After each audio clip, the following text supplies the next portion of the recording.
Please, আমি কোনো কথা শুনতে চাই না। কালকের মধ্যে আপনি আমার বাসা ছেড়ে চলে যাবেন। আঙ্কেল, আমি বাড়ি থেকে বের করে দিচ্ছেন, আমার দোষ কি? মারে, আমি একে একটা আনমেরিড মেয়েকে ভাড়াটে হিসাবে রাখবো না। চাচা, 3 বছর হলো আমরা এই বাসায় থাকি, আর আমার মা মারা গেছে 2 বছর হলো, বাবা মারা গেছে 1.5 মাসও হয়নি। আমি অসহায় চাচা, কোথায় যাব?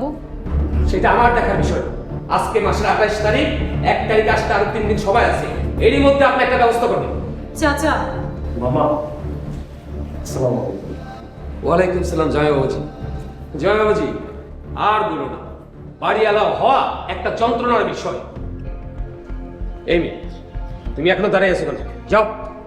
মামা, যদি কিছু মনে না করেন, একটা কথা বুঝতে চাইছিলাম। কি কথা বাবা, বলো। মামা, উনি কি মানুষ হিসেবে খারাপ? জামাই বাবু, ওর বাবা মা খুবই ভালো মানুষ ছিল, ও একটা ভালো মেয়ে, কিন্তু বাবা, একে একটা মেয়েকে বাসা বাড়িতে রাখাটা ঠিক হবে না বাবা। চাচা, আমার জন্য আপনি কখনো বিব্রত হবেন না, কথা দিচ্ছি। মামা, উনি এখন কই যাইব? একলা মেয়ে মানুষ। তাছাড়া এই 3 বছরও যেহেতু কোনো সমস্যা হয় নাই, ইনশাল্লাহ মামা এখনো সমস্যা হইব না। মামা, উনি এতিমের মাথার উপরে হাত রাখলে আল্লাহ আপনার উপরে রহমত নাজিল করব। শোনো, জামাইয়ের কথায় তোমাকে রাখলাম। জামাই একটা আল্লাহ মানুষ, জামার ইজ্জত যেন থাকে।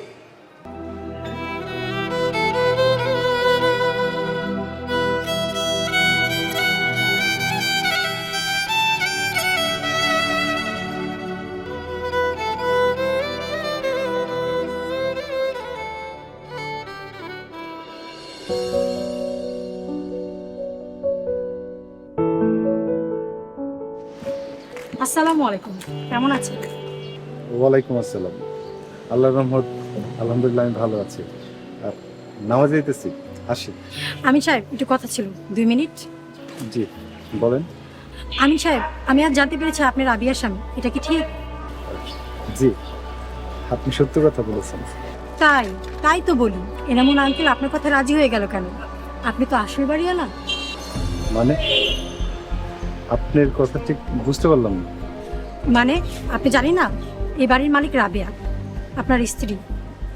রাবেয়া এই বাড়ির মালিক? কেমনে? কেন আপনি জানেন না? অবশ্যই না জানার কথাই, আপনার নতুন জামাই। আমরা 3 বছর আগে এই বাসায় যখন এসেছি, তখন রাবেয়ার মা বাবা এই বাসায় থাকতো, আর রাবেয়ার মায়ের মৃত্যুর পরে রাবেয়ার মামারা এই বাড়িতে এসেছে। এই বাড়িটা রাবেয়াদের। আপনি ভুল কথা কইতেছেন, অথবা আপনি বানায় বানায় কথা কইতেছেন। শুনেন, এসব কথা কোন ঠিক না। আমি গেলাম। দাঁড়ান আমিন সাহেব, আপনি এই কথাটা রাবেয়াকে জিজ্ঞাসা করেন, সত্যটা জানতে পারবেন। আর আপনি অবশ্য জানেন না যে রাবেয়া অল্প লিখতে পড়তে পারে। আপনি দারোয়ানকে জিজ্ঞাসা করতে পারেন, সবাই সত্যটা জানে। আচ্ছা, আপনি আমার লোকে কেন এসব কথা কইতেছেন? এনামুল আঙ্কেল সুবিধার লোক না, আর রাবেয়া কথাও বলতে পারে না, আর আপনি ওর জন্য আছেন। আর রাবিয়ার অধিকারটা রাবিয়াকে ফিরিয়ে দিন। আসি, আসসালামু আলাইকুম।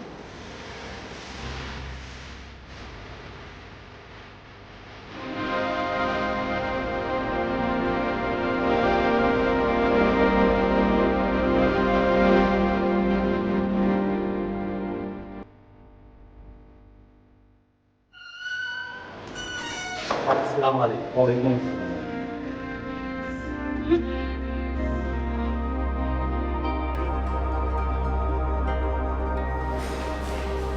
আসসালামু আলাইকুম। ওয়ালাইকুম আসসালাম। আচ্ছা, কেমন আছেন?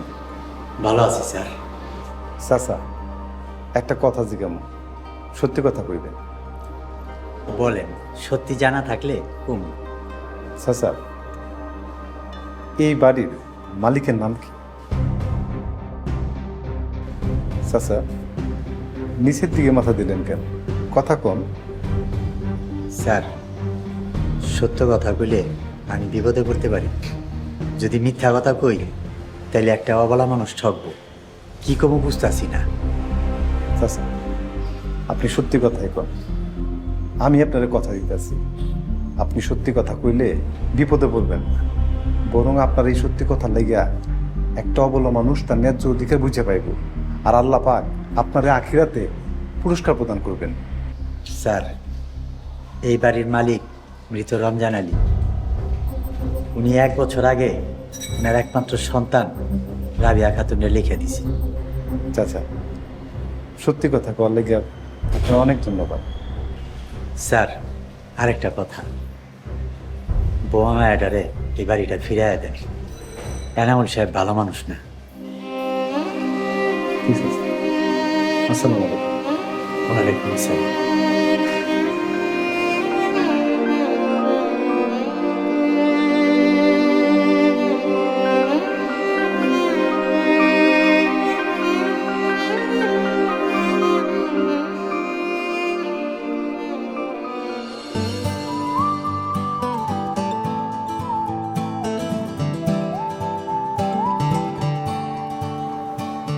আসসালামু আলাইকুম।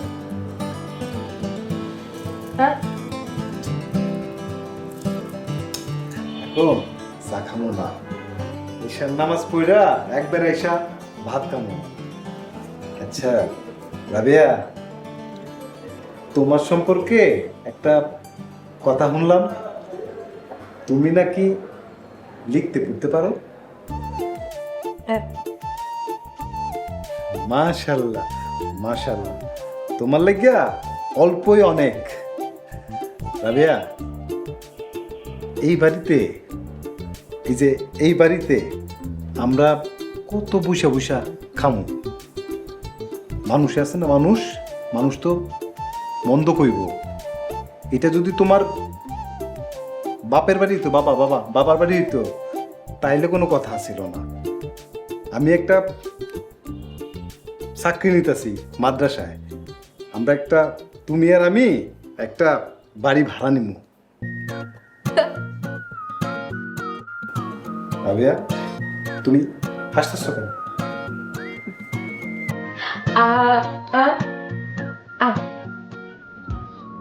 বুঝতেছি না।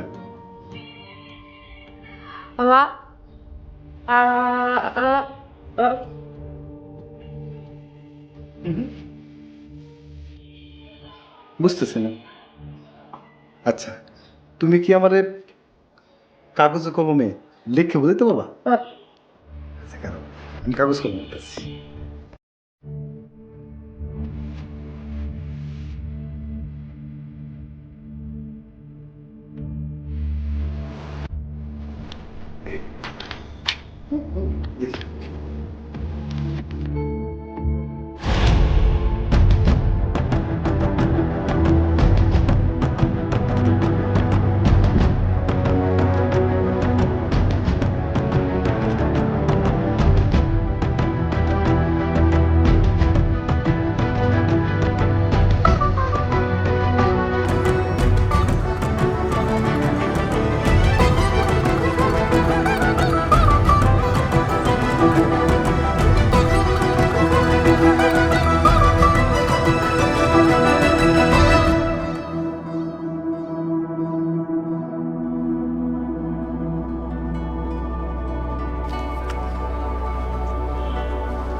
ওয়ালাইকুম আসসালাম।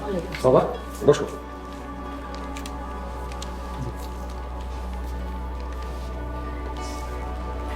বাবা, তুমি কি নামাজে যাচ্ছ? জি মামা, নামাজে যেতেছি। আপনিও চলেন।